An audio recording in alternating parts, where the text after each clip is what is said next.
Well, it's over. Willow ends with Children of the Wyrm. Yeah. That's not how you spell worm, you know? But, yeah, there's nothing to this.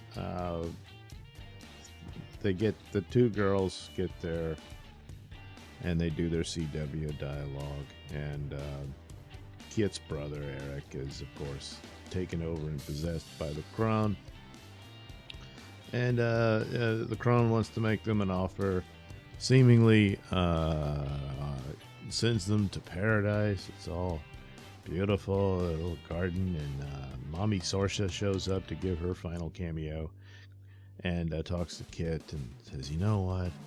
I was always trying to push you to like boys." Well, doesn't actually come out and say it, but yeah. But you need to just be you and be happy with whoever you want. And she looks across the crowd, and there's little orphan Annie Empty Nest. Yeah, that's happiness. Meanwhile, Elora's back with Eric, and he's, flirting with her and stuff. He wants her to drink the gold liquid. So it's obvious that that's the trap for the crone, so the crone can possess Kit and Elora too. But Kit starts getting messages from Mad Mardigan, which of course is Val Kilmer's son doing the voiceover. I thought for an instant they might CGI a Mad Mardigan, like a ghostly figure of him or something. Nah, I didn't do that. He tells her she's got to save Elora, and she says, "I can't, I'm not you." And he says, "Yes, you are." And she says, "No, I'm not." And he says, "Yeah, you're right." And you think, haha, it's kind of a little silly. But then he says, "You're better." Okay, so, oh, girl. So, that's what it was all about, So anyway, she's better than Mad Mardigan. Yeah, because, the show said so. And so she's like, "Oh my God, Elora, we're being seduced or whatever." And so she heads to look for Lenora, but it's just the crone in her, fake beautiful self. And says, "You're too late. It's too bad you couldn't compromise and be a part of the great new reign of the Wyrm."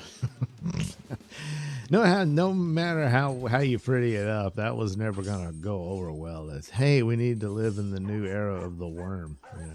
Let's all, support the Wyrm. Anyway, so you'd think, oh no, Elora drank the devil juice and is possessed. No, they just forgot about that. I don't know, she spilled it out or something, but they decided to have a wedding between her and Eric.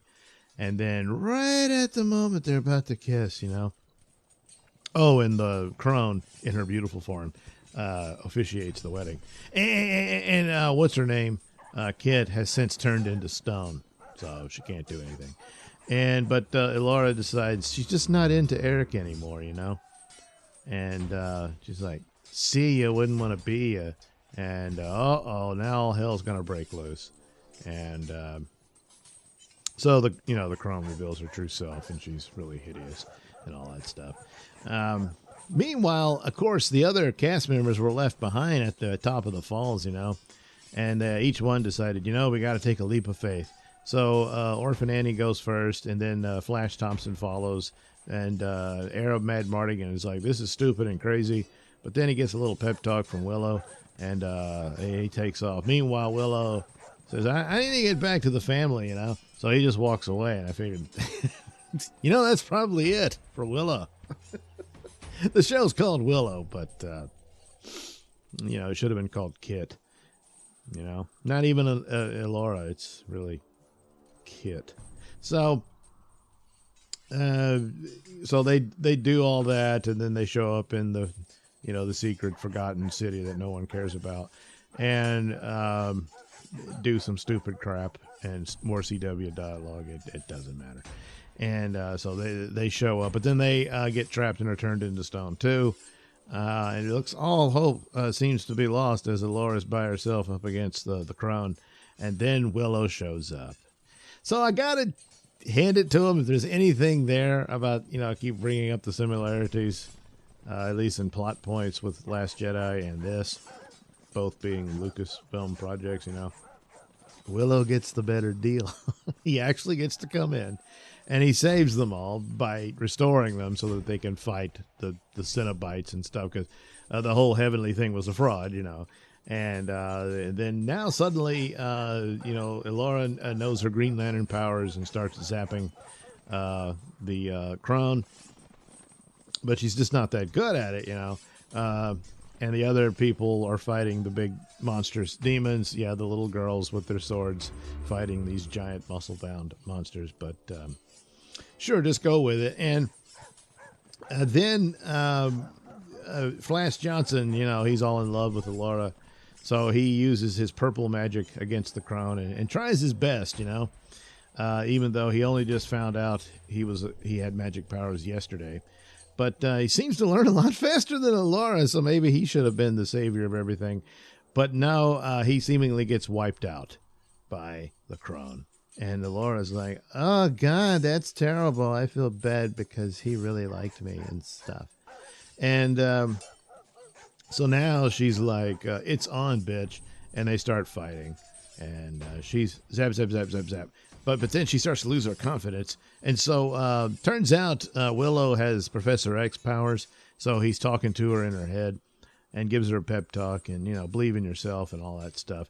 I guess it worked because she starts whooping the crone's ass. So everybody else is still fighting, the Cenobites and whatnot. And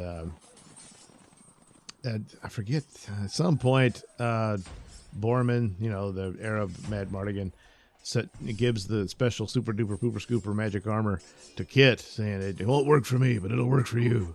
She's like, oh, really? And then he hands the battery, the very cylindrical object. And then Orphan Annie shoves it into Kit.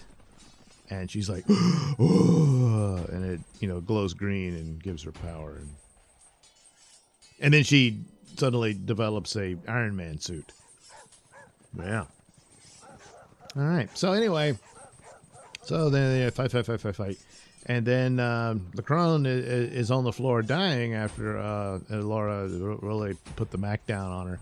And Eric is like, oh no, because he's still possessed and whatnot. So as she's dying, she kisses him and spits her rod into him, I guess. And so now he's even more possessed than he was before. So now he's all scarred looking. I will rule. So then the two lesbians fight him and fight.